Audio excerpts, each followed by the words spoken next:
If you think property in Sydney is unaffordable, then you're just looking in the wrong places. If I was a first home buyer in 2026 and I wanted to buy my first property in Sydney, this is exactly the type of property I would be looking for. I'm going to break down exactly what you need in savings and how much you'd need to be making in order to buy this property as a first home. So I'm using two scenarios here. The first is buying it as an owner-occupied property under the 5% deposit scheme. So you're only putting down a 5% deposit plus purchasing costs, which I'm budgeting around $3,000 for. Your total funds to complete is $24,750. Now, stamp duty is waived because you're purchasing under $800,000. That's the threshold in New South Wales. And LMI is also waived under the 5% deposit scheme.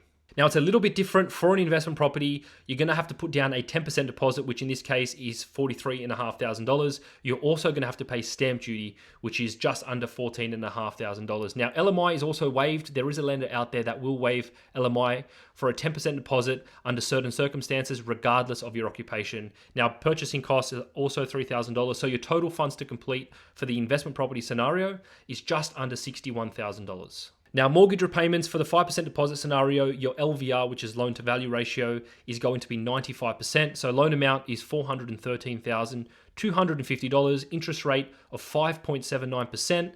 That's a principal and interest rate. So your monthly repayments are just over $2,400. That's weekly repayments of $559. Now, it is a little bit different for the investment scenario because you are putting a larger deposit. Your loan amount is slightly lower, $391,500, interest rate of 6.64%. So the rate is a bit higher because you are using that policy where you're putting down 10% and no LMI charge. So they do add a little surcharge to the rate. However, the monthly repayments are $2,511. That's weekly repayments of $580.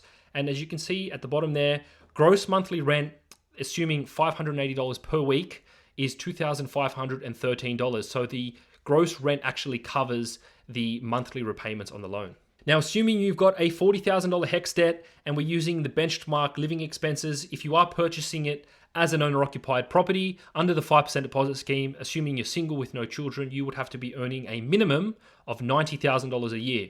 If you were purchasing it as an investment property, assuming you're living at home rent-free, single with no children also, $55,000 a year is all you'd have to be earning to purchase this property. And for an investment property, assuming you're renting for $1,800 a month, assuming you're single with no children, you would have to be earning $90,000 a year.